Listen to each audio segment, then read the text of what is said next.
چون من امروز میخوام بهتون یاد بدم که چطوری چی بسازین، مود بسازین. اول وارد برنامه ما میشین. حالا از مارکت و بازار، حالا گوگل پلی رو نمیدونم، وقتی گوگل پلی و بازار رو نمیدونم، ولی میدونم که از مارکت میتونین نصبش کنین. حالا شما میتونین برین از گوگل پلی و بازار تست کنین، اگه نبود از مارکت دانلود کنید. بعدش اینجا صبر میکنید تا برنامه برامون باز شه. اینترنت رو بچه ها خواستم چک کنم که ربطی به اینترنت نداره، من چرا اینقدر الکی اینترنت رو باز نمون.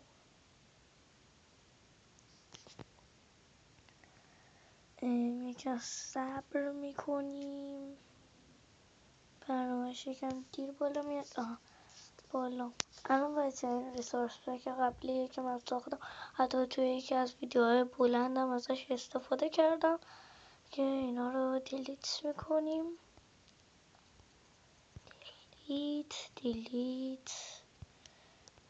دیلیت میکنیم. ریسورس پک اینجا کلی چیز میذاریم. آرمور جدید بسازیم. بعدش اینجا میتونیم بلاک و کلی چیز میتونیم بسازیم. یه سری چیزا آماده داره که مثلا من این دوتا رو تست کردم ولی کار نکرد. کار نکرد. مثلا اینجا لباساتون رو ویرایش بدین. اینجا چیز میتونم کلی چیز هست. ولی اگه بخوای آیتما و بلاکا و اینا رو تغییر بدین میتونیم. مثلا من میام اینجا، مثلا اینجا میام پایین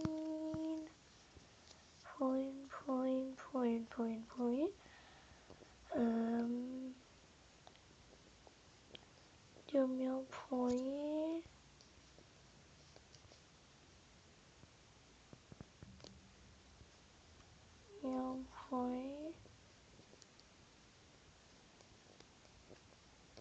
چرا به بخش معجونا نمیرسی؟ معجون میخوای باشی.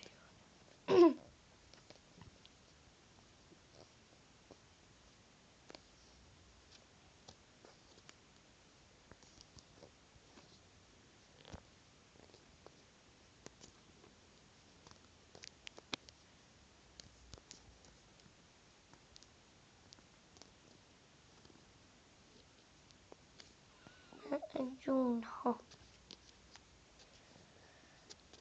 تو بخشی که کات نمی کنم اینجا سیمر ردش چه اسکولی هم. اینجا معجون نایت فیشن. نایت فیشن مثلا میام اینجا، مثلا این نایت فیشن رو میکنم مثلا میخوام آب هویج. میام اینجا رنگ مورد نظر رو انتخاب میکنم،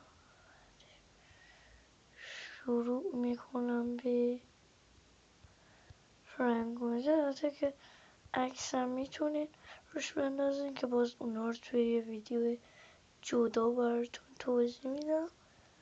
عکس انداختن و اینا رو. بعدش میایید اینجا روی این بخش این کلیک میکنید. اینجا این تیک رو فعال میکنید. اینجا این بخشش خیلی مهمه. اینجا میتونید هر عکسی که میخوای داره موتون، حتی از اینجا میتونید این شکلی هم انتخاب. من عکس مودم رو میذارم. چنل روبیکامون هم حتما دنبال کنید که بعدا لینکش رو توی یکی از ویدیوها میذارم. مثلا من عکس مودو میذارم عکس تکنو.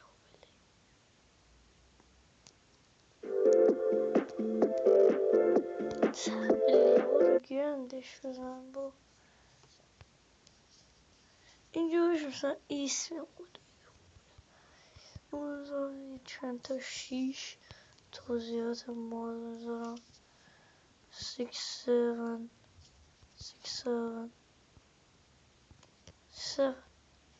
6 7 6 7